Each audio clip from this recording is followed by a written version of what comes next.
liyuzhirahu ala dini kullihi wa kafa billahi syahidah. Asyhadu an la ilaha illallah wahdahu la syarikalah wa asyhadu anna Muhammadan abduhu wa rasuluhu alladzi la nabiyya ba'dah, amma ba'du. Para hadirin ikhwatu iman yang dirahmati Allah, puji dan syukur kehadirat Allah yang Maha Ghafur, kita bisa bertemu kembali dalam acara kajian virtual. Insya Allah mudah-mudahan apa yang kita laksanakan ini menjadi bentuk rasa syukur kepada Allah karena sudah diberikan akal pikiran, ya. Dan akal pikiran ini akan ditanya nanti di akhirat, ya, dipakai apa saja. Allah Subhanahu wa taala berfirman di dalam surah Al-A'raf ayat 179 bahwa di akhirat nanti akan ada banyak sekali manusia dan jin yang dilemparkan ke neraka jahanam, wa na'udzubillah, karena di dunia tidak mau berpikir, ya. Nah, ikhwati iman yang dirahmati Allah, insya Allah pada kesempatan kali ini masih melanjutkan, ya, episode tentang al-minnat, ya. Di pertemuan pertama dan kedua kita membahas tentang tugas Rasul, yaitu tilawatul ayat dan tazkiyatun nafas, ya. Nah, tazkiyatun nafasnya belum selesai, jadi dilanjutkan insya Allah hari ini, ya.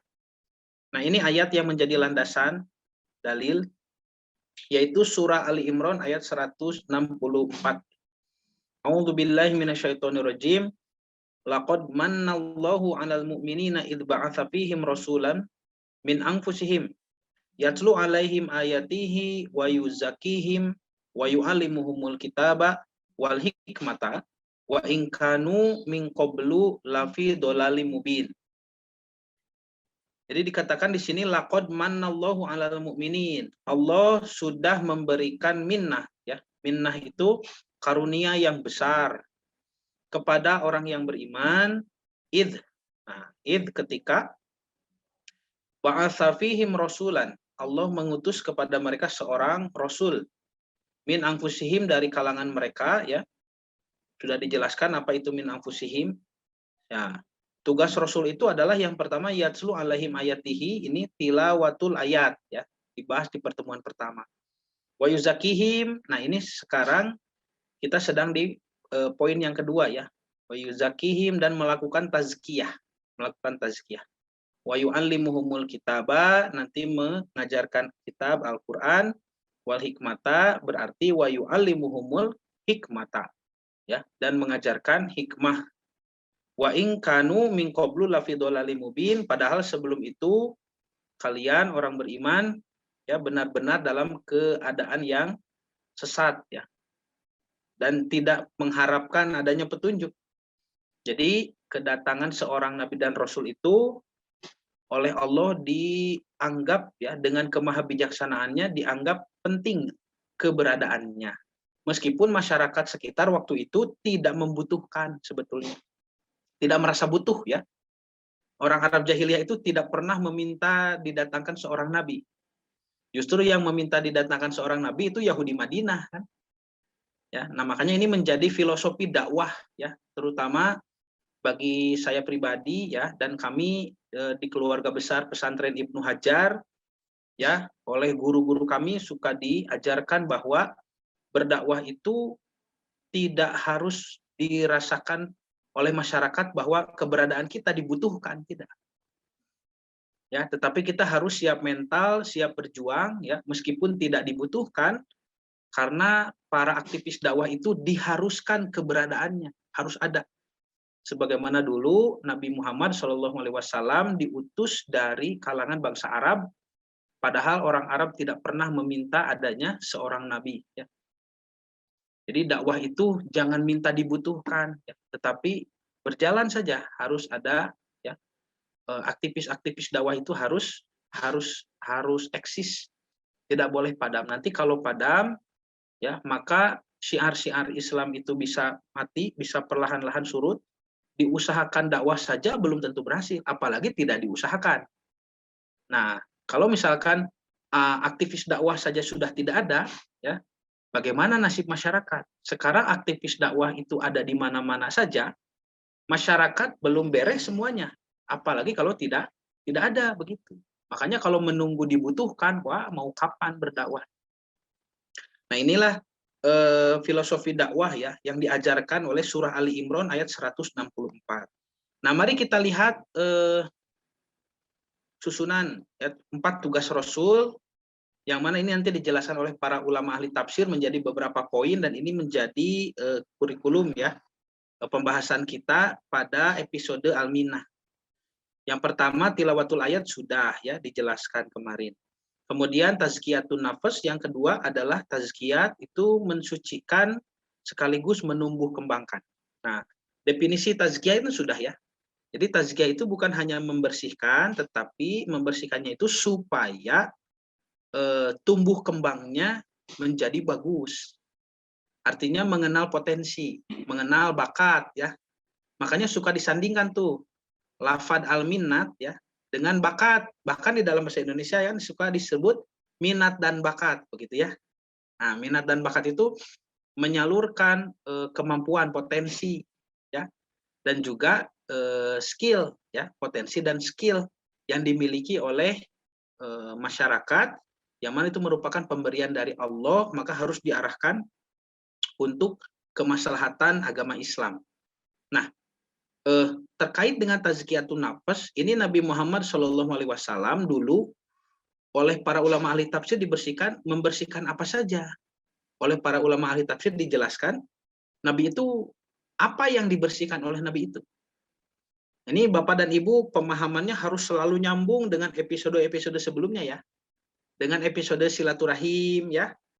Bagaimana yang dimaksud dengan silaturahim itu konsep awalnya adalah menyesuaikan ibadah manusia kepada contoh Nabi begitu. Kepada contoh Nabi yang merupakan rahmatun lil alamin. Ya. Jadi yang disebut dengan rahmatun lil alamin atau di dalam surah Al-Anbiya ayat 107 dikatakan wa ma arsalnaka illa rahmatan lil alamin, tidaklah kami mengutusmu kecuali sebagai rahmat bagi semesta alam. Yang disebut rahmat itu bukan Islam semata-mata Islamnya. Karena Islam itu sudah ada sejak dari dulu. Islam itu sudah dibawa sejak zaman Nabi Adam alaihissalam ya. Jadi Nabi Ibrahim ya, dari Nabi Nuh ya, Nabi Nuh Rasul pertama, kemudian Nabi Ibrahim, Nabi Lut ya, kemudian ada Nabi Musa, nanti Nabi Daud, Sulaiman, Nabi Isa, semuanya para nabi dan rasul ya itu membawa rahmat, membawa Islam ya. Tetapi rahmat yang mereka bawa tidak pernah ada yang lil alamin, tidak. Rahmat yang mereka bawa selalu liqaumihim, bagi kaum mereka masing-masing. Seperti Nabi Musa itu kan bawa Torah, bawa kitab Taurat. Ya. Nah, agamanya itu agama Islam. Silakan Bapak dan Ibu nanti dibaca surah Al-Hajj ya. Surah Al-Hajj ayat paling akhir. Allah menyatakan dengan tegas, umat-umat terdahulu yang berserah diri, yang mengabdi kepada Rasulnya, yang menyembah Allah, mengesahkan. Itu dari dulu Allah menyebut mereka kaum muslimin. Menyebut mereka orang Islam. Artinya Islam itu dari dulu ya. Nabi Musa dengan kitab Tauratnya itu bawa Islam. Hanya saja para nabi terdahulu tidak membawa Islam itu tidak ada yang sebagai rahmat lil alamin, itu tidak ada. Ya, tapi Nabi Musa bawa kitab Torah itu rahmatan li Bani Israel. Bagi Bani Israel saja. Rahmatan lil alamin itu baru ada pada kerasulan Nabi Muhammad Sallallahu Alaihi Wasallam. Kenapa baru ada pada kerasulan Nabi Muhammad? Karena setelah Nabi Muhammad tidak ada lagi Nabi dan Rasul. Jadi yang dimaksud dengan rahmatan lil alamin itu kerasulan Muhammadnya. Makanya setelah Nabi Muhammad diutus, orang yang tidak taat kepada Nabi tidak akan kebagian rahmat. Gitu ya. Nah, maka menyesuaikan ibadah kita kepada Nabi Muhammad sebagai rahmatan lil alamin itu adalah silaturahim. Nah, silaturahim untuk diri sendiri, nanti silaturahim untuk keluarga ya, sama menyambungkan keluarga kita kepada hukum-hukum Islam. Nanti silaturahim kepada masyarakat ya. Jadi silaturahim kepada diri sendiri misalkan dalam surat Al-Asr ya. Innal insana lafi husrin, kan begitu. Manusia itu kerugian, yang rugi itu nanti yang disebut pemutus silaturahim. Lihat di surah Al-Baqarah 27 tuh. Alladzina yanquduna ahdallah, satu yang merusak perjanjian Allah, manusia berjanji untuk beribadah ya. Alastu birobikum itu qalu bala syahidna. Mim ba'di mitsaqihi, setelah diteguhkan ya sumpah itu, perjanjian Allah itu di alam ruh dulu. Wa yaqta'una ma amarallahu bi an yusalla. Nah, itu dua, dan mereka pun memutus apa yang Allah perintahkan untuk disambungkan. Ini silaturahim. Ya. Wa yufsiduna fil ard, dan mereka merusak di muka bumi, merusak hukum agama, bukan merusak alam. Ya, ulaika humul khosirun. Nah, ini. Mereka itu orang-orang yang rugi ya. Khosir itu rugi. Nah, di surah Al-Asr, wal asri innal insana lafi husrin. Ya, demi masa sesungguhnya manusia itu kerugian. Nah, ini menceritakan manusia yang sedang dalam posisi memutus silaturahim. Tidak beribadah, ya, padahal sudah berjanji kepada Allah. Dia perusak di muka bumi, padahal sudah dibereskan oleh Nabi. Nah, dia tidak beribadah, tidak mau mengamalkan hukum-hukum Islam. Nah, illa, kecuali yang tidak husrin, tidak rugi, tidak jadi pemutus silaturahim itu apa? Alladzina amanu wa amilus sholihat. Ini silaturahim. Silaturahim untuk diri sendiri. Begitu kan penjelasan Imam Al-Qurtubi ya waktu itu. Nah, maka ayatnya kan belum selesai ya. Watawasau bil haq watawasau bis sabr. Nah, ini silaturahim untuk semua orang ya. Nanti turun surat At-Tahrim, ku angkusakum wa ahlikum naro. Jagalah diri kamu dan keluargamu dari api neraka. Ini memperhatikan kerabat. Jadi silaturahim itu bukan semata-mata bertemu, berkumpul dengan kerabat, bukan. Tetapi dalam rangka memperhatikan ibadah mereka. Jadi berkumpul ya, berkumpul, bertemu pun percuma kalau tidak ada nilai-nilai Islam dalam perkumpulan itu.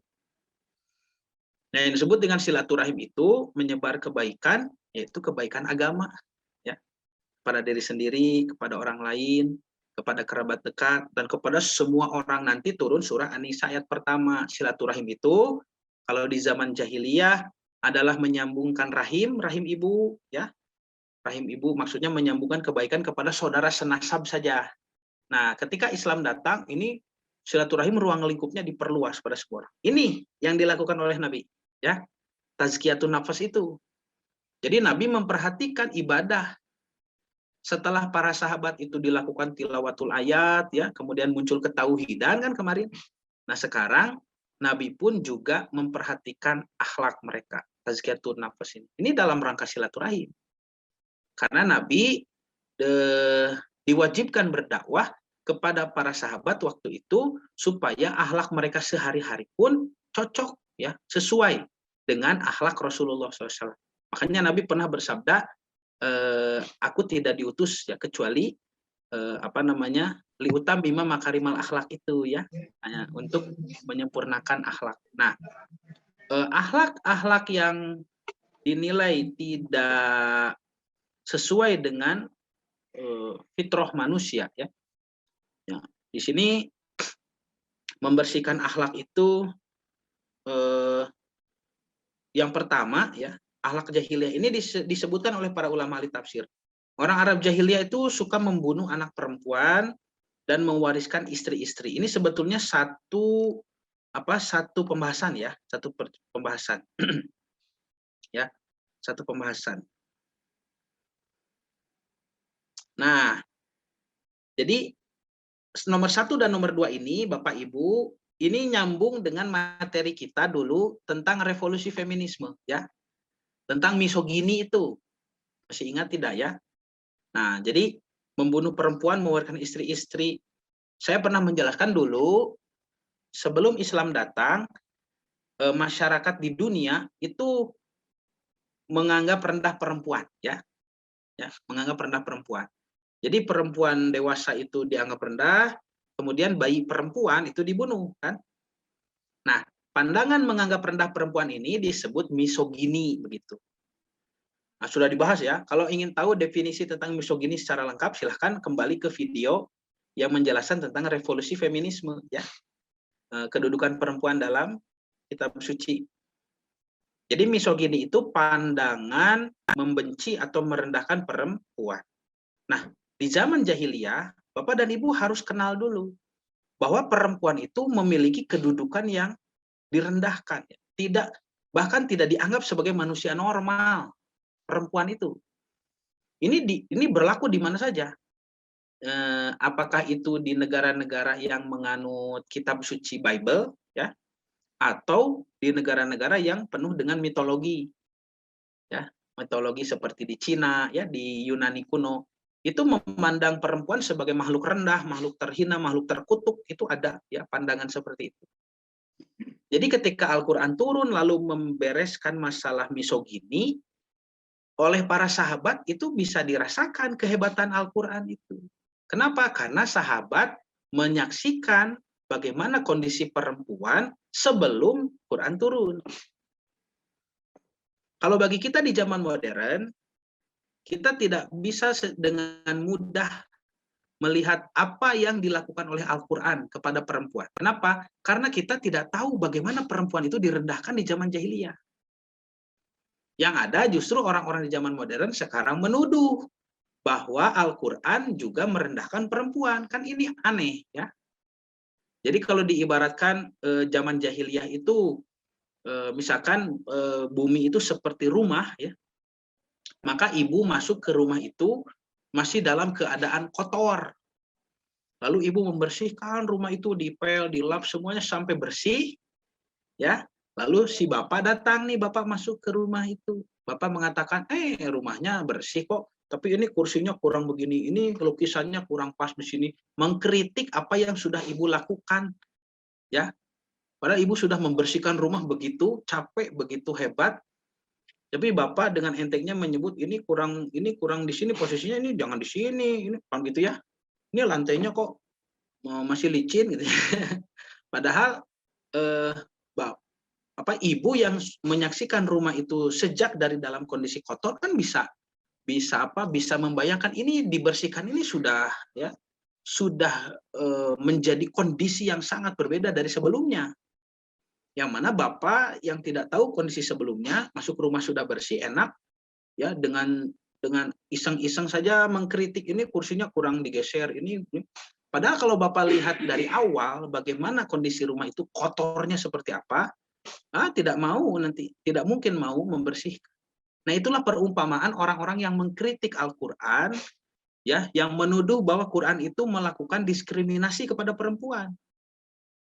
Orang-orang yang mengatakan hal seperti itu, dia tidak tahu bagaimana perempuan disikapi atau diperlakukan di zaman jahiliyah. Ya seenaknya saja sekarang mengkritik, kenapa Al-Quran menyuruh pakai kerudung? Kenapa Al-Quran memberikan hak waris kepada perempuan lebih sedikit dari laki-laki? Enak saja menuduh karena tidak tahu dulu perempuan itu seperti apa. Kalau kita tahu bagaimana perempuan dihinakan, ya, sebelum Al-Quran turun, perempuan itu dihinakan. Bahkan di Jazirah Arab itu perempuan tidak diperkenankan untuk menerima tamu. Kalau ada tamu datang itu perempuan suruh masuk ke belakang. Jangan diperlihatkan, ya. Nanti tamu tersinggung kalau disambut oleh perempuan. Nah, saya sudah bacakan tuh bukti-bukti, ya, melalui tulisan-tulisan para ahli tarikh, ahli sejarah, dan juga tulisan-tulisan Bapak Gereja dulu. Bagaimana di zaman itu, ya, sebelum ada Islam, perempuan itu sangat dinistakan, ya. Bahkan dibunuh, ya, dibantai. Nah, maka di antara akhlak kotor bangsa Arab ini juga terpengaruhi, ya. Di Arab pun ada misogini. Nah, di masa Nabi SAW itu adalah merendahkan derajat wanita, ya. Ini akhlaknya nih, merendahkan derajat wanita, dibunuh, dijual belikan, kemudian dijadikan warisan, begitu. Kalau di Islam, wanita itu jadi dapat warisan. Laki-laki dapat warisan, perempuan pun dapat warisan. Kalau di zaman jahiliyah, boro-boro dapat warisan. Malah mereka yang diwariskan, begitu. Jadi kalau ada laki-laki wafat, istrinya ini diwariskan. Nanti apakah dinikahi oleh saudaranya atau oleh pamannya? Kalau tidak mau ya duka rumah. Ya, jadi perempuan itu dihinakan sekali. Nah, kenapa mereka menghinakan? Nanti sumbernya macam-macam. Ada yang mitos, ya, berasal dari mitos. Bagaimana perempuan itu dianggap makhluk kejam, makhluk, ya, cacat begitu, makhluk terkutuk, makhluk yang tidak sempurna, tidak seperti laki-laki begitu. Nah, ada lagi yang berasal keyakinan misogini itu dari Bible kan, dari kitab suci. Karena di dalam kitab suci perempuan dianggap sebagai turunan dari ibunda Hawa, yang mana Siti Hawa alaihissalam ini dianggap sebagai tokoh yang bertanggung jawab terhadap dosa pertama ya yang dilakukan oleh Nabi Adam alaihissalam, memetik buah terlarang itu. Nah, makanya dikutuk oleh Tuhan kan bahwa Siti Hawa harus merasakan sakitnya mengandung dan melahirkan. Jadi menurut Bible ya, ibu mengandung dan melahirkan itu kutukan Tuhan kepada Hawa. Nah, tetapi menurut Islam ya, menurut Quran di surah Luqman ayat 14 misalkan, ya ibu mengandung dan melahirkan itu kemuliaan ya, kemuliaan, bukan kutukan. Kenapa? Karena orang tua itu disebutkan jasanya di sana. Ya, putra-putri mereka harus berbakti terutama kepada ibu ya. Wa wasoinal insana biwalidayhi, kami wasiatkan kepada anak-anak ya, kepada manusia berbuat baik kepada ibu bapak. Hamalathu ummuhu. Nah, disebutkan jasa ibu tuh. Ibunya sudah mengandungnya. Wahnan ala wahnin ya, dalam keadaan susah payah yang berlipat ganda. Wa fisoluhu fi amaini, setelah dikandung dilahirkan lalu disusui sampai 2 tahun tuh. Disebutkan aniskurli wali walidaika ilayal masir, bersyukurlah kepadaku dan kepada ibu bapakmu ya, kepadakulah kamu kembali. Jadi ibu mengandung melahirkan sampai menyusui di dalam Quran itu kemuliaan. Karena dengan jasa itu ya, manusia disuruh berbakti kepada mereka, kepada ibu bapak. Nah, ini di surah An-Nahl ayat 59 dijelaskan bagaimana orang Arab jahiliyah merendahkan perempuan. Jadi di antara mereka ya, kalau misalkan istrinya mengandung, kemudian istrinya itu melahirkan bayi perempuan, maka wajahnya langsung merah padam ya. Disebutkan di sini, wa idza busyira ahaduhum bil unfa zalla wajhuhu muswaddan wa huwa kadzib. Apabila seorang dari mereka diberi kabar tentang kelahiran anak perempuan, hitamlah, merah padamlah mukanya. Ya. Dan dia sangat marah. Sangat marah. Ya tawaro minal qaumi, mereka menyembunyikan diri dari kaumnya, dari orang banyak. Min su'i ma busyira bihi, disebabkan buruknya berita yang disampaikan itu. Ayum siku ala hunin, apakah dia mau memeliharanya dengan menanggung kehinaan? Amiyadus suhu filturabi ala sa'amayah kumun. Apakah dia akan memeliharanya dengan menanggung kehinaan atau dengan menguburkannya ke dalam tanah hidup-hidup. Ketahuilah, kata Allah, alangkah buruknya apa yang mereka tetapkan itu ya. Ini bukti bahwa di Jazirah Arab ada pandangan misogini ya, merendahkan perempuan.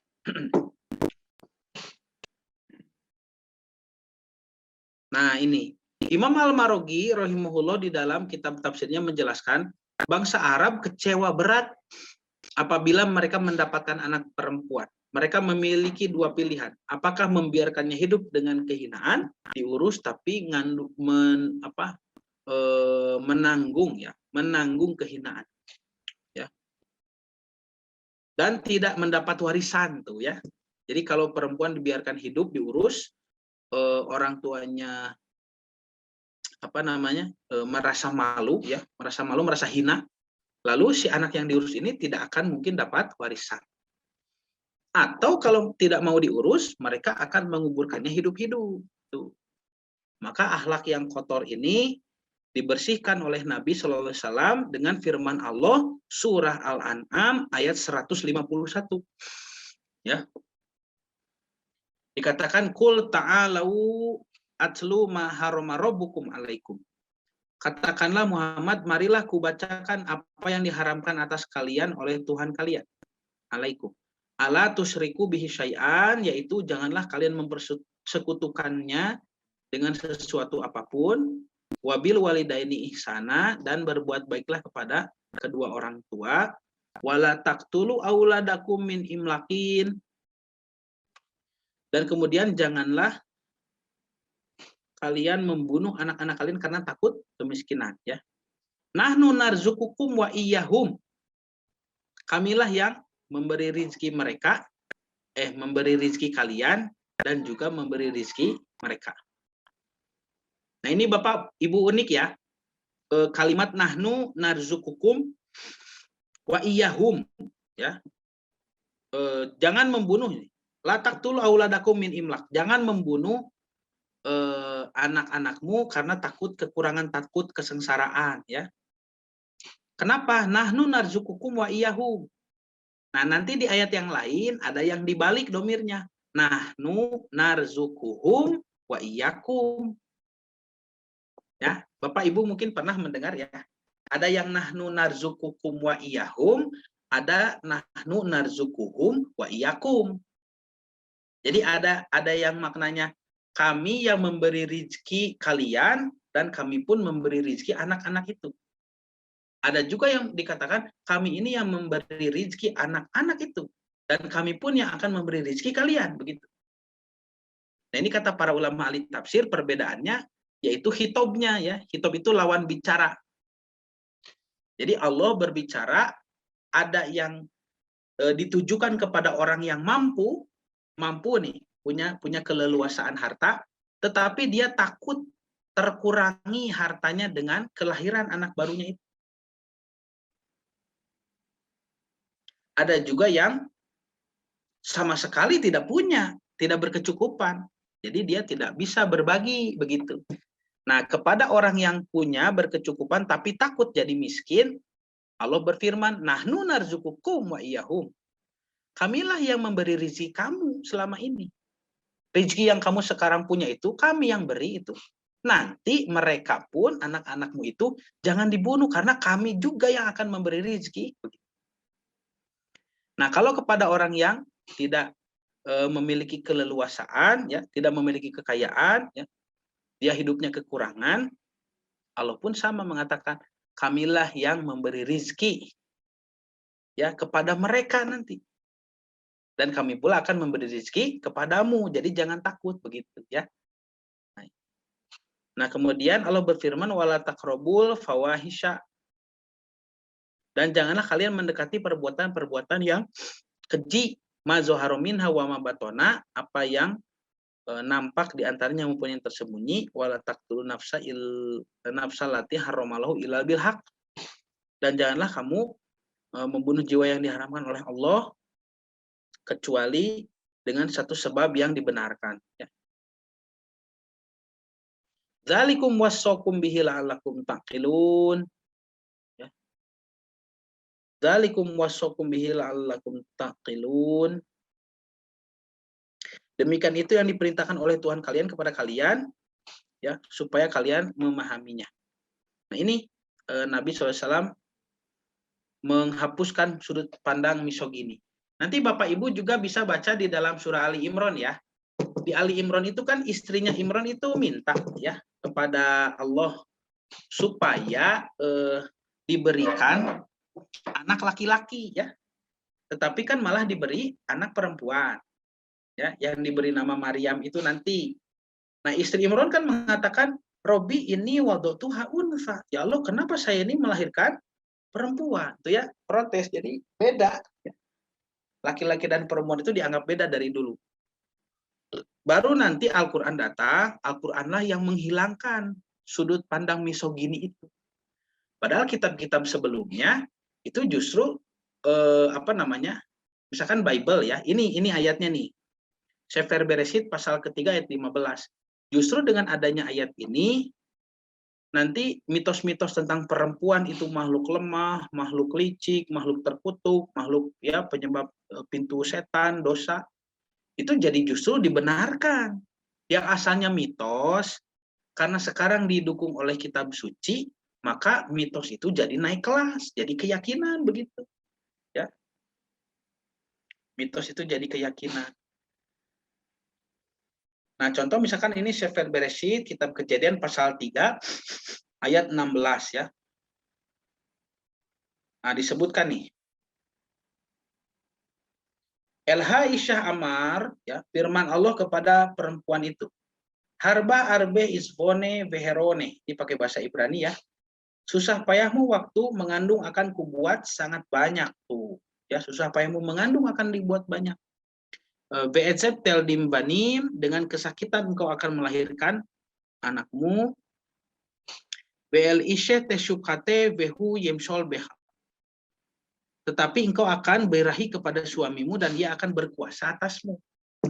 Ini ayat kan ya, yang satu menyebut adanya kutukan Tuhan kepada Ibunda Hawa alaihissalam.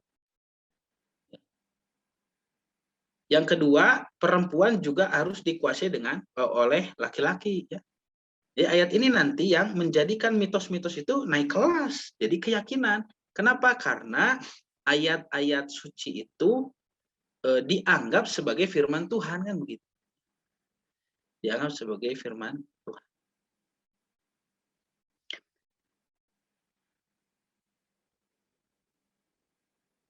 Nah, tidak hanya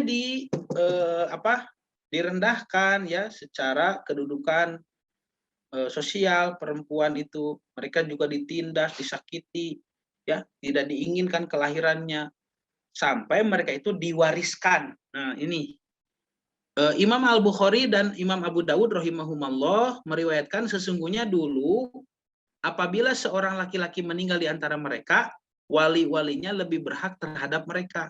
Tuh. Jadi perempuan itu diwariskan kepada wali ya. Jika di antara mereka menginginkannya, ia mengawininya dan mereka bisa mengawinkannya kepada yang lain. Dan jika tidak mau, tidak menikahkannya, ya, mereka itu lebih baik daripada yang lainnya. Ini nasib perempuan dijadikan warisan ya. Nah, di dalam surah An-Nisa ayat 19 disebutkan, ya ayyuhalladzina amanu la yahillu lakum antarithu nisaa karhan wala ta'duduhunna. Hai orang-orang beriman, tidak halal bagi kamu mempusakai wanita dengan jalan paksa ya. Wala ta'dulunahu litadhabu biba'din. Dan janganlah kamu menyusahkan mereka karena hendak mengambil kembali apa yang telah kamu berikan ya, litadhabu biba'din ma'ataitumuhunna, apa yang sudah kamu berikan kepada mereka. Ila an yatina bifahishatin mubayinatin ya.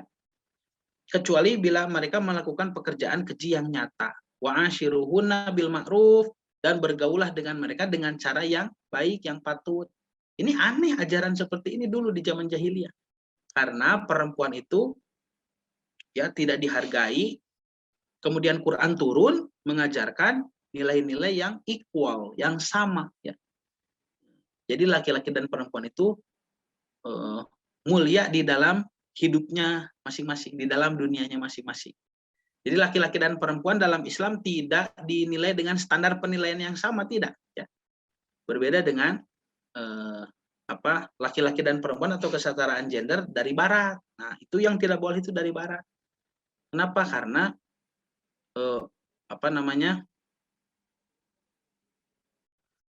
kesetaraan gender di barat itu menilai laki-laki dan perempuan dengan satu penilaian yang sama.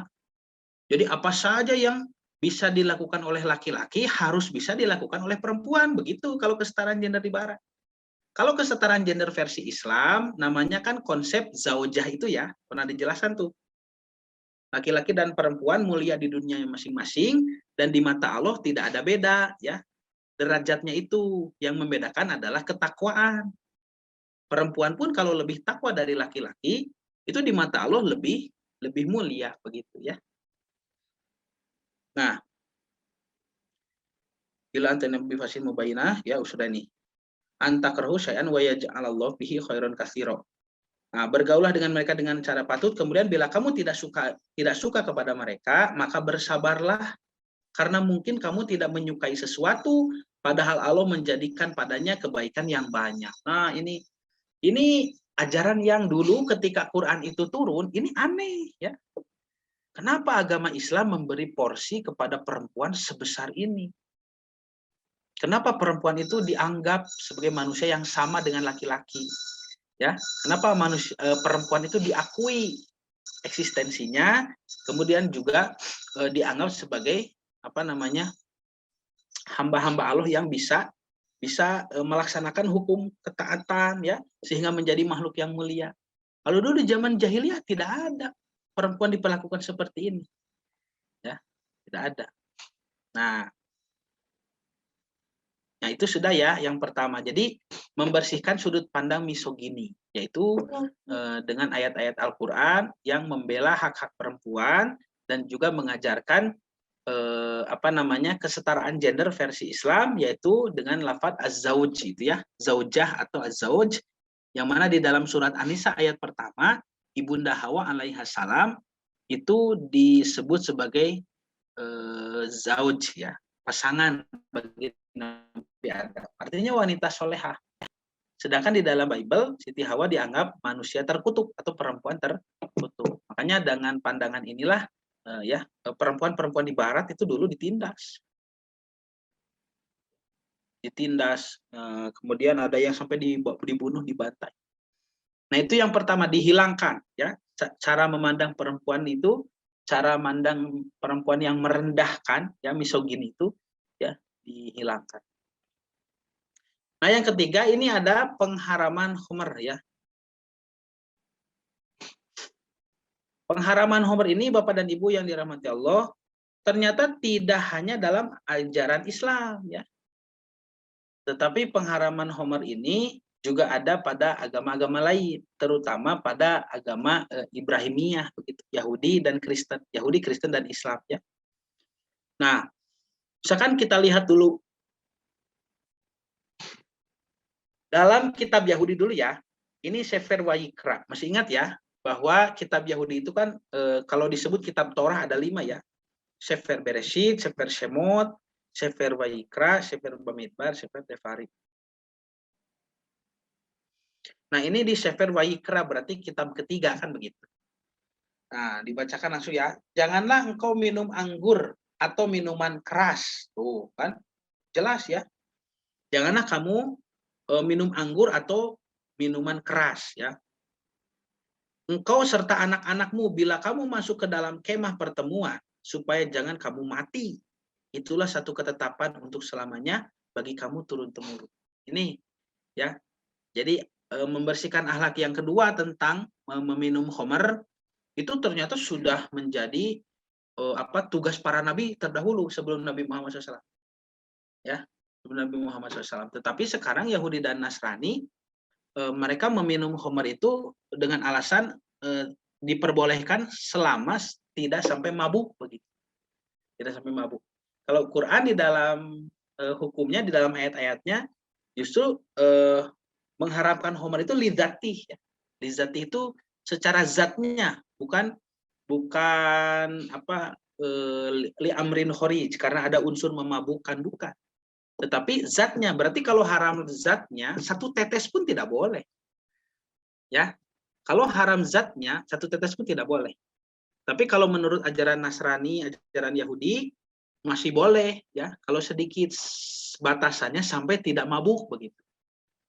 Nah, kenapa Al-Quran juga tidak hukumnya tidak seperti itu? Ya, tidak melihat unsur mabuknya. Karena nanti tidak semua orang minum khamr itu langsung mabuk. Ada yang kuat. Dia minum bir misalkan kuat, 1 gelas itu dia belum mabuk. Masa jadi halal ya? Padahal nanti meskipun orang itu kuat sampai tidak mabuk, tapi yang dimaksud dengan khamr itu menutupi akal itu ada. Nah, karena itu supaya semuanya menjadi berhenti meminum khamr, maka diharamkanlah secara lidzati. 1 tetes pun tidak boleh. Ini artinya semuanya harus berhenti. Jangan nanti pak kuat-kuat gitu ya. Jadi nanti kenapa kuat-kuat, orang udah kuat. Nanti yang kuat itu juga akan kebablasan kok. Ujung-ujungnya mabuk juga begitu. Jadi untuk apa ada ayat pengharaman? Kalau tidak seluruhnya diharamkan. Nah, kalau khamr ini sudah menutupi akal, nanti bisa bersambung kepada kemaksiatan-kemaksiatan yang lainnya, ya. Nah, mari kita lihat juga pandangan perjanjian baru ya. Ini perjanjian lama kan tadi, ini perjanjian baru.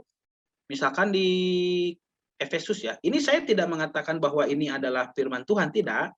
Tetapi kitab ini mengajarkan haramnya alkohol ya. Jadi alkohol itu bukan hanya di dunia Islam diharamkan, tapi juga di agama lain juga dianggap tidak boleh ya. Dianggap minuman yang buruk begitu ya, yang mengandung kemadorotan. Nah, ini disebut janganlah kamu mabok oleh anggur, karena anggur menimbulkan hawa nafsu, tetapi hendaklah kamu penuhi dengan roh ya. Ini di kitab Efesus pasal 5 ayat 18 perjanjian baru. Nah, Homer nih, kenapa Nabi dulu tazkiyatun nafas, membersihkan akhlak ya, membersihkan jiwa, melihat potensi untuk tumbuh kembang supaya potensinya bagus, itu Homer ini harus dihilangkan. Kenapa? Nah, kata Homer berarti secara bahasa itu artinya dari kata ho, mim, dan ro ya. Itu secara bahasanya menutup. Menutup. Maksudnya adalah bahwa Homer bisa menutupi akal pikiran manusia ya, dari mengetahui keadaan yang benar. Pada awal periode Islam, Allah Subhanahu wa taala masih menyebut bahwa anggur atau bahan Homer ini bisa memabukkan dan bisa juga bermanfaat. Ya. Ini bagaimana Allah nanti mengharamkan Homer secara bertahap. Dan Bapak Ibu nanti bisa kita sama-sama belajar bagaimana caranya melarang sesuatu ya dari seseorang. Misalkan kita mau melarang apa kepada putra kita misalnya yang sudah kecanduan, sudah ketagihan. Nah, tidak bisa dilarang secara langsung. Harus larangannya itu harus bertahap begitu ya, bertahap. Nah, misalkan Allah pertama kali menyebutkan dulu di surah An-Nahl 67. Ini bagaimana Allah nanti mengharamkan Homer ya. Pertama-tama disebutkan dulu wamin samarotin nakhil ya, wamin samarotin nakhili wal anabi tattakhidunahu minhu sakaron warizkon hasanan. Diakui dulu nih. Dari buah kurma dan anggur itu kamu bisa membuat minuman yang memabukkan. Ini bisa memabukkan, tetapi juga bisa menjadi rizkon hasanan, rezeki yang baik. Inna fi dzalika laayatan liqaumin yaqilun. Sesungguhnya pada yang demikian itu benar-benar terdapat ayat ya. Ayat itu tanda bahwa ini benar. Ya, berarti ayat itu ilmu begitu. Ya, ilmu, karena ilmu itu kan tanda ya. Tanda ya, ilmu itu. Makanya Bapak dan Ibu tinggal di mana, tanda tempat tinggal itu disebut alamat begitu ya. Ilmu. Nah, jadi dari buah korma dan anggur disebut minuman ini memabukkan. Tapi masih disebut oleh Allah ada juga sebagai rezeki yang baik. Nah, di ayat selanjutnya, nanti di periode selanjutnya ya, sebelum diharamkan secara permanen, Allah menyebut juga di surah Al-Baqarah 219. Yas'alunaka 'anil khamri wal maisir. Qul fihi ma itsmun kabirun wa manafi'un linnas. Nah, ini Nabi dikatakan oleh Allah, mereka bertanya kepadamu hai Muhammad tentang Homer dan judi, ya maisir, judi. Kul katakanlah olehmu Muhammad, fihima pada Homer dan judi itu ismun kabirun, ada dosa yang besar. Dan nanti ada kemadorotan yang besar. Tetapi di samping itu wa manafi'ul linnas. Wa manafi'ul linnas, di samping dosa besar itu Homer dan judi juga ada manfaatnya bagi orang-orang, bagi yang menyukai begitu. Tetapi wa ismuhuma, dosa daripada keduanya, Homer dan judi, akbaru, lebih besar dosanya. Min naf'ihima, daripada manfaatnya begitu. Jadi diakui dulu ya, oke, kalian minum Homer. Ya, Homer itu memang begini, begitu ya. Tetapi, nah, Homer itu juga ada kemadorotannya dan juga ada manfaat. Jadi setelah disebutkan ismun kabirun, dosa yang besar. Nah, disebutkan juga ada wa manafi'ul linnas, ada manfaat bagi manusia. Tapi dosanya lebih besar daripada manfaatnya. Nah, ini kan diedukasi dulu sebelum dilarang itu ya, diberi pengertian dulu. Nah, setelah tadi diakui ya memang Homer itu ada manfaat, bisa jadi rezeki ya. Kemudian disebutkan juga pengertian bahwa berangkat ke eh, berangkat ke masjid ya, untuk melaksanakan sholat. Nah, kalian jangan dalam keadaan mabuk. Nah, ini sudah kemajuan ini. Kemajuan bahwasanya para peminum khamar waktu itu, para sahabat itu dulu masih minum khamar. Ya, setelah diberitahu, oh khamar itu ada manfaat, ada juga madorotnya. Nah, sekarang sudah diberi pengetahuan seperti itu, maka konsumsi khamar pun diatur. Allah berfirman dalam surah An-Nisa 43, ya ayyuhalladzina amanu la taqrabus sholata wa antum sukaro. Wahai orang beriman, jangan kalian mendekati sholat ya. Ya, jangan kalian mendekati sholat, maksudnya ya jangan kalian melakukan sholat wa antum sukaro, sedangkan kalian dalam keadaan mabok ya. Hatta ta'lamu ma taqulun, sampai kalian tahu apa yang sedang atau apa yang akan kalian ucapkan. Nah, dengan adanya turun ayat ini, para sahabat waktu itu jadi pilih-pilih waktu untuk meminum khamar. Ya, ba'da isya gitu tah ya, panjang waktunya. Moal minum khamar pada maghrib misalkan moal ya. Nanti kena dengan ayat ini. Jadi oleh Allah diberi batasan. Ini kan bisa kita contoh Pak ya, Bapak Ibu yang mau mendidik siapapun ya, anak biasanya untuk meninggalkan sesuatu yang buruk yang sudah menjadi kebiasaannya. Maka pertama-tama diberi dulu pengertian. Begini loh, ya, ini bisa merusak ini begini. Nah, setelah itu ya, setelah diberi pengertian baru diberi batasan penggunaannya. Nah, Allah pun melakukan hal seperti itu. Nah, di sini dibatasi, jangan kalian meminum khamar pada waktu-waktu yang dekat dengan waktu salat. Nah, setelah para sahabat itu terbiasa dengan pemilihan waktu, ya, tidak semua waktu bisa digunakan untuk minum khamar, tidak meminum khamar dalam sembarang waktu, sudah mulai terbiasa menjaga diri, ya. Kalau sedang ingin minum khamar tapi bukan waktunya, tidak boleh, haram, gitu ya. Nah, maka setelah terbiasa dengan turunnya wahyu lanjutan nih, surah Al-Maidah ayat 90, di sini baru Allah menegaskan adanya bahaya khamr itu sangat luar biasa. Ya ayyuhalladzina amanu innamal khamru wal maisiru wal ansabu wal azlam rijsun min amali syaiton. Itu ya. Rijsun min amali syaiton. Jadi sesungguhnya minuman keras, judi ya, kurban untuk berhala, ini sembelihan ligoirilah itu ya, selain dari nama Allah, selain untuk nama Allah, dan mengundi nasib azlam ya, mengundi nasib dengan anak panah ya, rizun min amali syaiton, perbuatan keji dari perbuatan setan ya, najis begitu, kotor, keji dari termasuk perbuatan setan. Nah, fajtanibuhu sekarang, maka jauhilah. Jadi sudah tidak bersyarat lagi.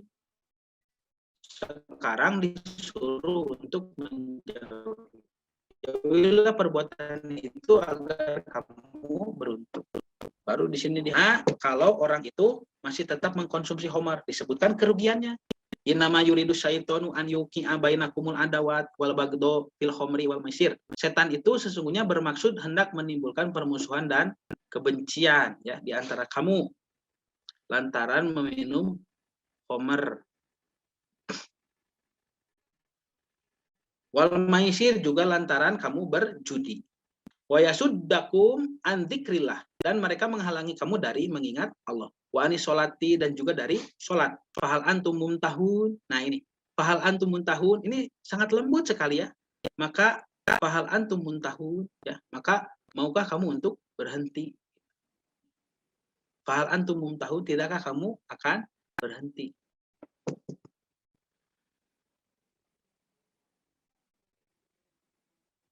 Nah, jadi kemadharatan khamr diantaranya mengancam kesehatan dan nyawa, menjadi sumber dari segala kejahatan, menyebabkan permusuhan, membinasakan harta. Diriwayatkan dari Husain bin Al-Munzir bahwa ketika Ali bin Abu Thalib radhiyallahu an ditugaskan oleh sahabat Utsman ya bin Affan radhiyallahu an untuk menghukum cambuk Al-Walid bin Uqbah. Ya. Ku Ali ya di apa dicambuknya itu. Beliau berkata, Rasulullah SAW telah menghukum sebanyak 40 kali cambuk. Begitu juga Abu Bakar ya. 40 kali cambuk bagi orang yang melanggar itu. Tetapi Umar menghukum sebanyak 80 ya kali, semuanya adalah sunnah, yang ini aku lebih sukai. Ini kata siapa? Husain bin Al-Munzir ya, yang diriwayatkan oleh Imam Muslim. Ini kalau melanggar Homer dulu. Nah, jadi sekarang keras, tapi hukuman untuk mengharamkan Homer itu ya terjadi secara bertahap. Ya, jadi Nabi melakukan tazkiyatun nafas dalam hal meminum Homer itu tidak langsung dilarang. Nah, tidak diragukan lagi Homer melemahkan kepribadian dan menghilangkan potensi-potensinya, terutama akal. Abdullah bin Amr meriwayatkan hadis dari Rasul SAW, Homer adalah induk keburukan dan salah satu dosa besar. Barang siapa yang minum Homer, biasanya dia meninggalkan sholat dan bahkan sampai berzina. Ya. Dari Anas bin Malik ya radhiyallahu an, Rasulullah SAW bersabda, 10 orang yang dikutuk karena Homer, ya siapa saja nih? Ini sampai larangannya keras sekali. Ya, ini sudah permanen larangannya. 10 orang yang dikutuk karena Homer. 1, pembuatnya. Nih, yang di pabrik Homer. Makanya hati-hati Bapak Ibu kalau bekerja ya di satu perusahaan misalkan menjual produk, lalu ada Homer di sana, hati-hati ya. Karena Nabi mengharamkan itu, ya. Yang pertama pembuatnya ya. Kemudian pengedarnya yang sudah dibuat kemudian diedarkan. Lalu ada yang meminum, peminumnya ya. Kemudian juga yang membawanya, atau kalau ada yang mengirim, pengirimnya. Nanti ketika Homer itu dinikmati, ada orang yang tidak minum Homer tapi dia menuangkan Homer itu, maka penuangnya pun ya kata Nabi dikutuk. Kemudian kalau hasil penjualan Homer itu dipakai, maka pemakan uang hasil ya dari penjualan Homer itu pun sama dikutuk. Lalu pembayarnya, kalau kita mentraktir misalkan Homer, sama terkutuk. Dan pemesannya. Jadi komplit banyak. Ini kalau Homer itu. Yang membuat, yang mengedar, yang mengedarkan, yang meminum, yang membawa, yang mengirim, yang menuangkan ke dalam gelas, ya, yang memanfaatkan hasil usaha batik tina Homer ya. Kemudian yang membayarkannya dan yang memesannya. Nah, itu ya. Jadi tadi yang pertama adalah melindungi perempuan dari misogini ya, pandangan merendahkan perempuan. Kemudian yang kedua adalah memberhentikan kebiasaan minum Homer ya. Dari zaman jahiliyah, sahabat Umar bin Khattab itu mengatakan, kami adalah kaum yang sangat menyukai Homer. Di rumah kami itu sudah biasa ada Homer itu. Tetapi ketika Allah mengharamkannya ya, secara berangsur-angsur. Sehingga kami tidak terlalu kaget untuk melakukan breaking the habit gitu ya. Menghilangkan kebiasaan. Nah, ya. Maka setelah Homer itu diharamkan, kata Umar bin Khattab, para sahabat semuanya mengeluarkan kendi-kendi, guci-guci ya, tempat teko-teko, tempat menyimpan Homer, dan Homer itu dibuang, disiram ya di pinggir jalan, sehingga jalanan kota Madinah semuanya basah dengan Homer begitu. Nah, ini menunjukkan bahwa di mana-mana Homer itu dibuang oleh para sahabat. Nah itu tazkiyah yang kedua ya, dalam tazkiyatun nafas, tazkiyatun akhlak ya. Nah, sekarang yang pertama itu kan menghilangkan kebiasaan membunuh perempuan ya. Yang kedua itu menghilangkan kebiasaan mewariskan perempuan. Ini dianggap sama lah ya gitu ya, 1 dan 2. Yang ketiga, akhlak yang dibersihkan itu meminum Homer. Nah, yang keempat ini berjudi, ansob dan azlam. Ini juga sudah masuk lah ya. Di antaranya berjudi ya, ansob itu kurban musyrik ya. Ansob itu menyembelih tetapi untuk kemusyrikan, dan azlam ya.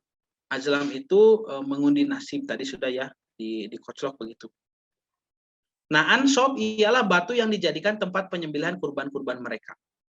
dan untuk beribadah kepadanya sebagai pendekatan kepada berhala. Azlam adalah anak panah yang belum pakai bulu. Mereka gunakan untuk menentukan apakah mereka akan melakukan pekerjaan ataukah tidak melakukan pekerjaan.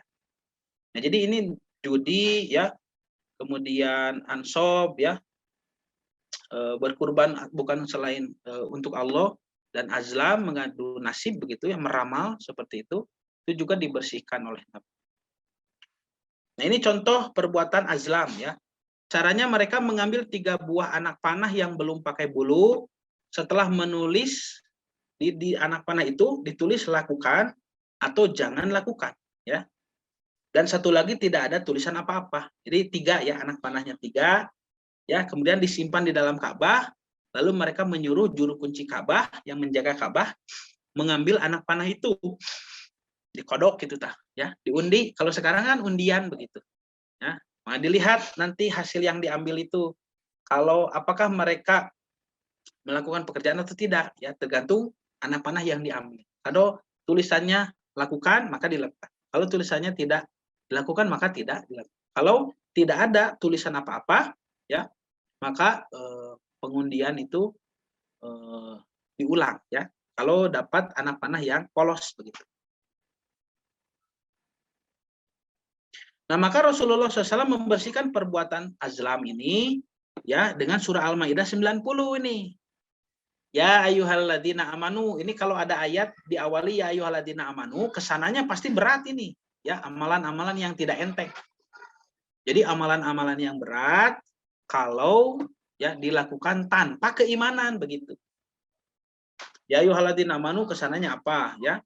Itu adalah amalan yang berat kalau dilakukan tanpa keimanan. Allah berfirman, ya ayyuhalladzina amanu innamal khamru wal maisru wal ansabu wal azlam rijsun min amali syaitan.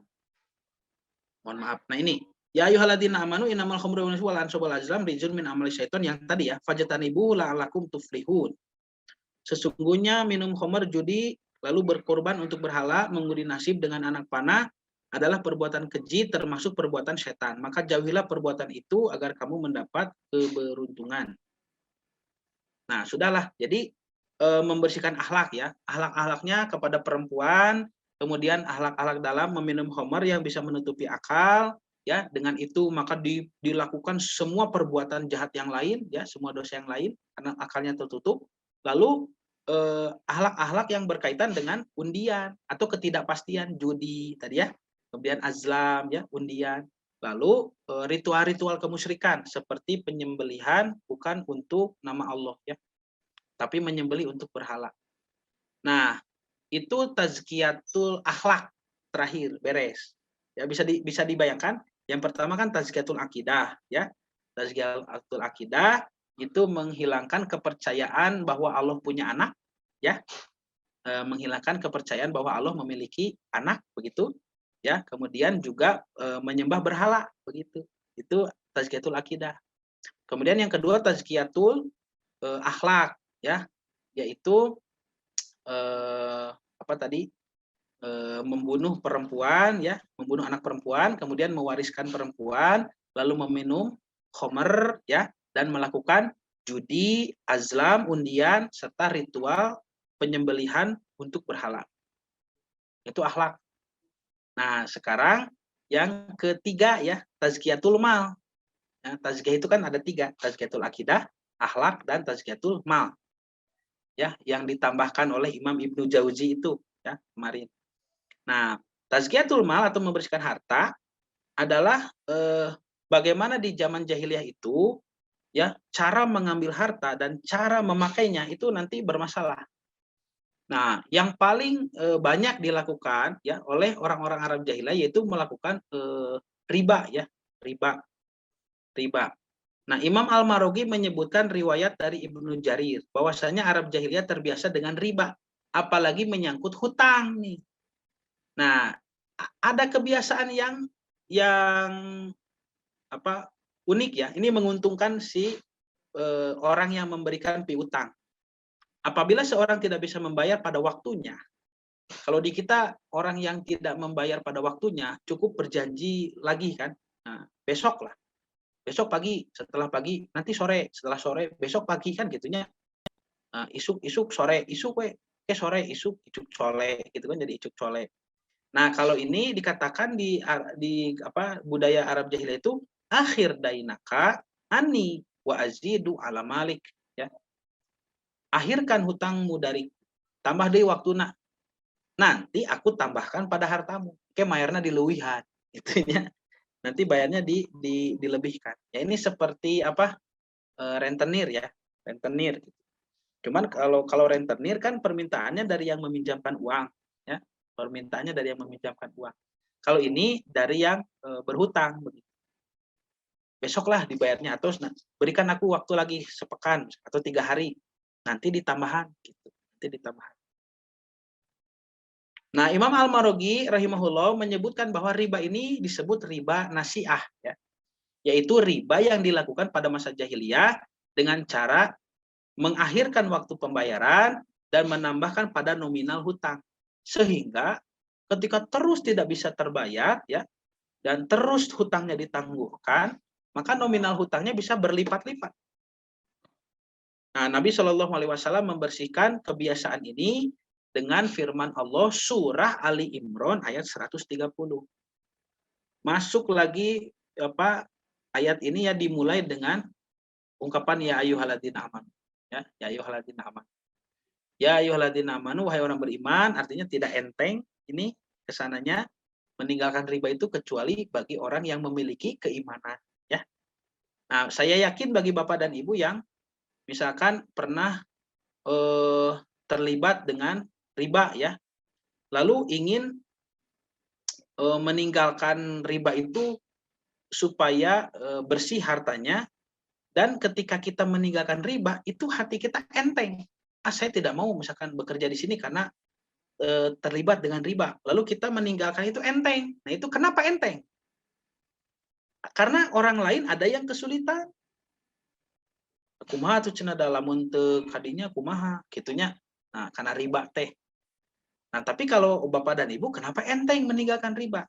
Nah, itu yang membedakan adalah keimanan. Ya. Yang membedakan adalah keimanan. Karena itu ayat tentang larangan riba dimulai dengan ungkapan ya ayyuhalladzina amanu begitu.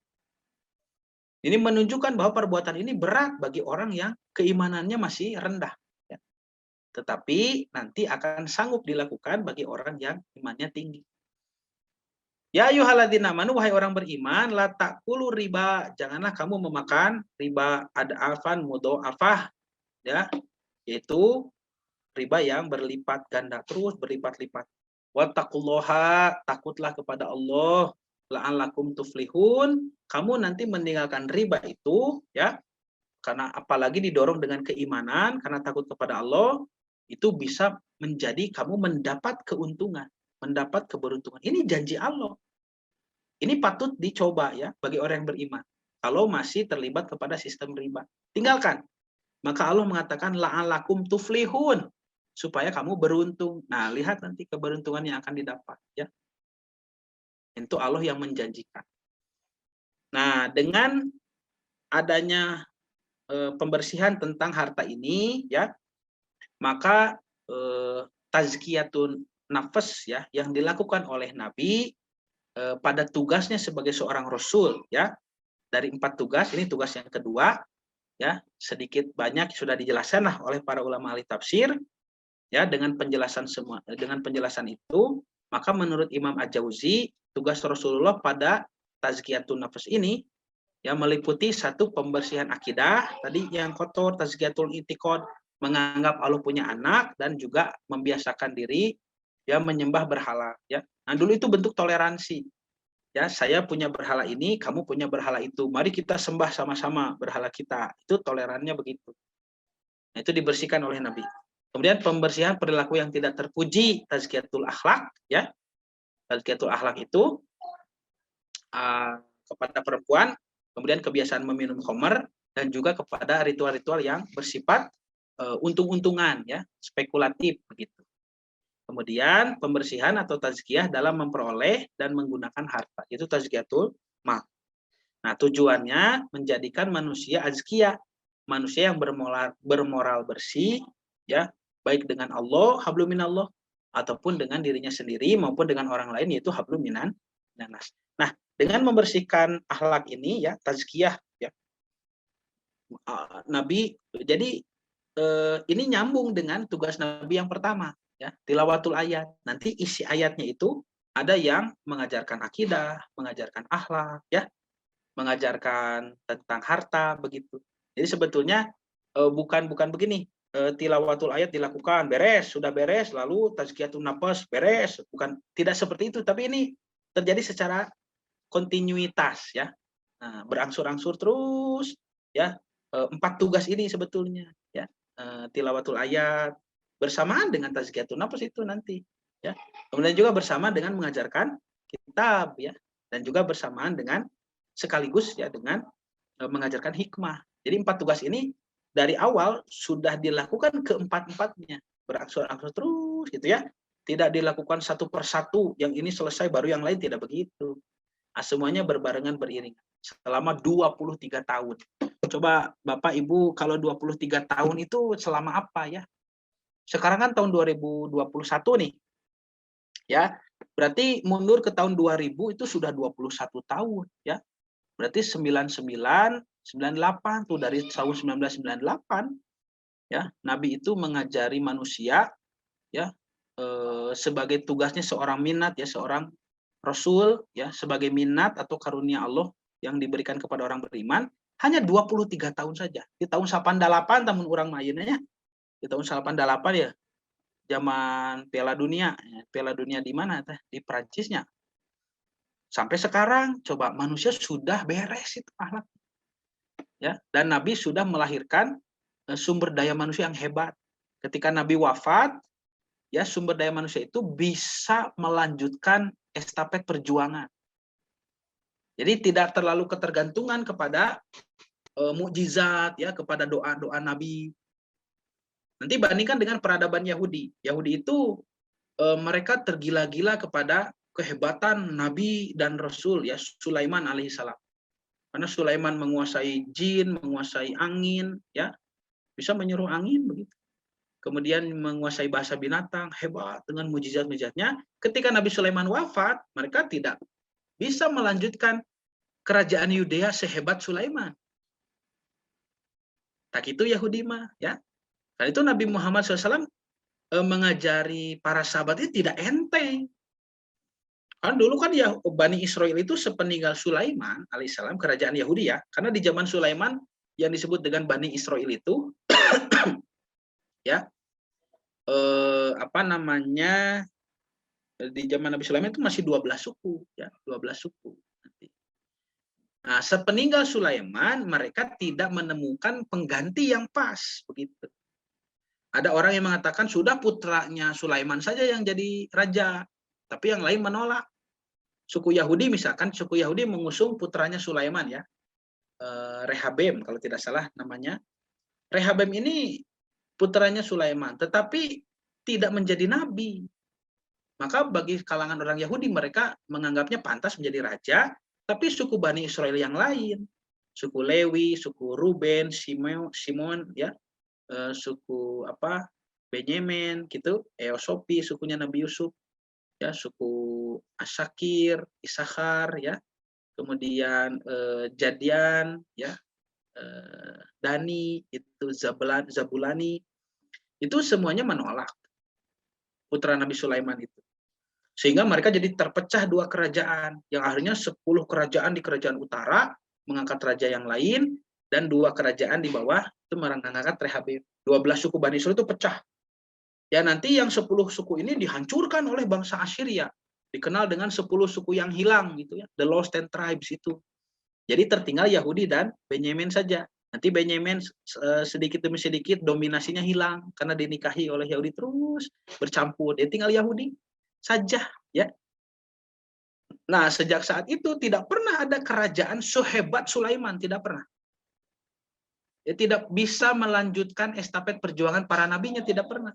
Yahudi itu berbeda dengan para sahabat nanti. Para sahabat itu ketika Nabi Muhammad SAW wafat, mereka siap melanjutkan perjuangan Islam. Bahkan nanti diperluas daerah kekuasaannya, ya. Tidak hanya di Hijaz saja, Hijaz ya Mekah Madinah, tapi sampai menaklukkan Mesir, negeri Syam, ya, kemudian melakukan Persia, ya, nanti Romawi Timur itu didakwahi oleh Islam. Dan Islam sampai kemana-mana. Itu kehebatan Rasulullah SAW. Hanya 23 tahun. Hanya 23 tahun, ya, apa yang Nabi tanam di kalangan para sahabat itu kesuksesan. Jadi salah satu di antaranya adalah berhasil merubah pola pikir begitu. Nah, dengan tilawatul ayat itu kan nanti pola pikir itu dirubah. Dikenalkan bagaimana jasa Allah kepada kita, bagaimana jasa kehebatan para malaikat, bagaimana perjuangan para nabi menyampaikan risalah terus sampai kita ini merasa cinta. Nah, setelah cinta pasti taat, ya. Nah, salah satu kesuksesan Nabi itu setelah merubah, ya, kecintaan para sahabat itu kepada Allah dengan kecintaan yang benar, ya, maka sehingga pola pikir mereka pun semua berubah, ya. Yang asalnya serba materialistik. Pola pikir sahabat zaman jahiliyah itu materi, ya, materialistik. Bekerja tidak ada motivasinya kecuali hanya untuk menambah. Nah, tetapi dengan tilawatul ayat, tazkiyatun nafas, ya, ta'limul kitab, ta'limul hikmah yang Nabi lakukan, para sahabatnya dirubah. Yang asalnya materialistik, serba materi, serba dunia, dirubah menjadi bagaimanapun dunia ini, akhirat tetap jauh lebih baik. Nah, itu yang susah. Nah, di kita juga, ya, kadang kita suka membina masyarakat dengan kajian-kajian. Tetapi apakah seperti hasilnya itu seperti yang dihasilkan oleh para sahabat, ya, yang menerima langsung dari Nabi? Kan jauh sekali. Di kita ada orang pengajian tetapi ya masih sayang begitu kepada harta. Kalau para sahabat tidak begitu. Itu Salman Al-Farisi menginfakkan sepertiga hartanya. Umar bin Khattab setengah hartanya, ya. Abu Bakar As-Siddiq, Abdurrahman bin Auf, Utsman bin Affan itu bahkan semuanya, hampir semuanya. Jadi dia memiliki banyak harta tetapi mengkonsumsi secukupnya. Karena itu, ini masalah harta aja. Tadi kan tazkiyatul mal ada, ya, tazkiyatul mal. Ini penting sekali oleh Nabi ditekankan. Kenapa para sahabat yang kaya raya itu, Abu Bakar As-Siddiq, Utsman bin Affan, sampai Abdurrahman bin Auf, ya, yang kaya rayanya luar biasa. Bukan saja jutawan atau miliarder, mereka itu bilioner, ya, ribuan miliar, ya, dimiliki itu. Kenapa masuk surga tanpa dihisab? Kan aneh. Karena konsep yang diajarkan oleh Al-Quran, harta itu memberatkan di yaumul hisab. Harta itu memberatkan, ya. Makanya Nabi pernah mengatakan kepada Al-Fadl, kalau tidak salah, ya, Ibnu Abbas, perjalanan kita sangat jauh. Setelah meninggal itu kita masih jauh perjalanan itu. Terpisah dari alam dunia itu seperti baru lulus TK begitu. Ya, dunia ini hanya seperti sekolah TK, paling rendah, paling cepat begitu, paling singkat. Tapi ini yang paling menentukan amal-amal kita. Setelah mati, setelah meninggal nanti dari dunia, ibaratnya kita masuk sekolah SD, itu alam barzakh, alam kubur. Di alam kubur bisa lebih lama dari dunia. Nabi Muhammad SAW saja di dunia itu hanya 63 tahun. Tapi di alam kubur sampai sekarang Nabi sudah 1400 tahun. Ya, bisa lebih lama itu. Setelah alam kubur selesai, terjadi hari kiamat, ibaratnya masuk sekolah SMP gitu, ya. Itu belum melihat surga, ya. Masih panjang kita ke padang mahsyar dulu, alam mahsyar. Lama gitu. Nanti dari alam mahsyar kita ke istirahat di Telaga Kautsar, nanti dipanggil dihisab di Yaumul Mizan, ya, di timbangan amal. Nanti ke Shirathul Mustaqim. Wah, masih panjang perjalanan. Makanya kata Nabi, perjalanan itu panjang, seperti kapal laut yang berlayar ke samudra. Maka ringankanlah bebannya, begitu, ya. Ringankanlah bebannya. Apa? Harta itu nanti yang membawa berat itu di akhirat. Harta. Kata Nabi, ringankan. Kan begitu. Itu konsep ajaran Al-Quran. Jadi harta itu nanti memberatkan di akhirat. Nah, kembali kepada persoalan yang tadi. Kenapa Abu Bakar As-Siddiq, Utsman bin Affan, dan Abdurrahman bin Auf orangnya super kaya raya, tapi masuk surga tidak dihisab? Kan aneh itu. Nabi SAW mengatakan Abu Bakar fil jannah, Umar fil jannah, Utsman fil jannah, Ali fil jannah. Ya. Kemudian Zubair fil jannah, Tolha fil jannah, Abu Rahman fil jannah. Nah, disebut tuh. Abu Bakar disebut, Utsman disebut, Abdurrahman juga disebut. Kenapa ini? Nah, ini dulu sangat penasaran ya. Saya sendiri sangat penasaran kenapa sahabat kaya raya ini tidak dihisab, masuk surga, masuk 10 sahabat yang disebutkan akan berhasil meraih surga itu tanpa hisaban. Ternyata kuncinya ada pada mengkonsumsi. Ya, mengkonsumsi.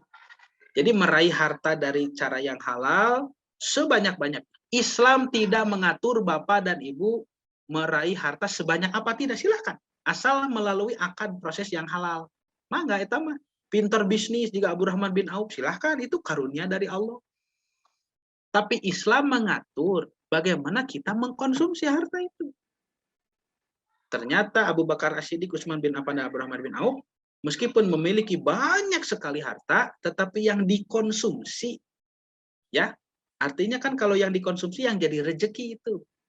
Kalau yang hanya dimiliki, tetapi tidak habis dimakan sendiri, ya, itu namanya milkun, milik. Kalau rizkun, rezeki sampai yang dimakan habis.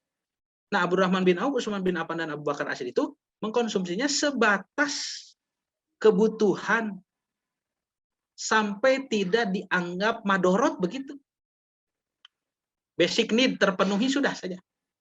Ya kalau makan, kalau misalkan di kita zaman sekarang, makan ya dengan beras ya beras yang biasa lah.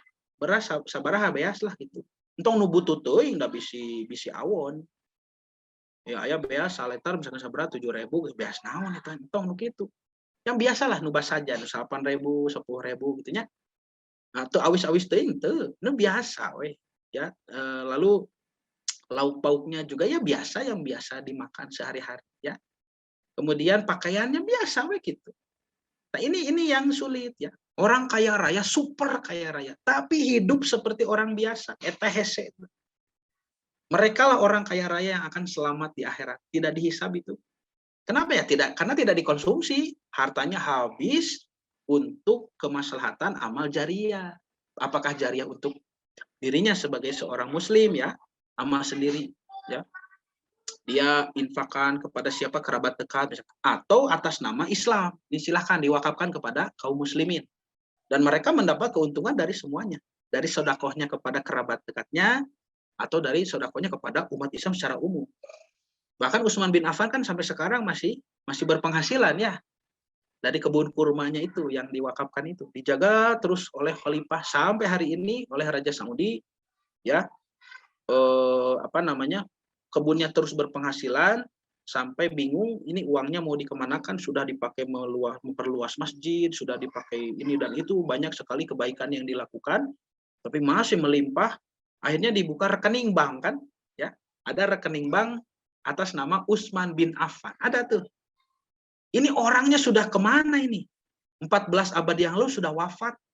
1400 tahun yang lalu sudah meninggal Utsman bin Affan. Hari ini masih gajian.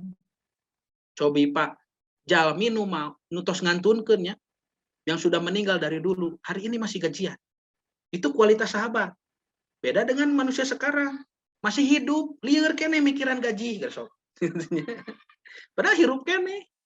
Masih hidup, tapi sulit mencari gaji. Utsman bin Affan mah sudah meninggal 14 abad yang lalu, masih gajian. Banyak lagi. Ini orang masih hidup, lieur kene taneangan gaji. Eta bedanya kualitas orang sekarang dengan zaman para sahabat.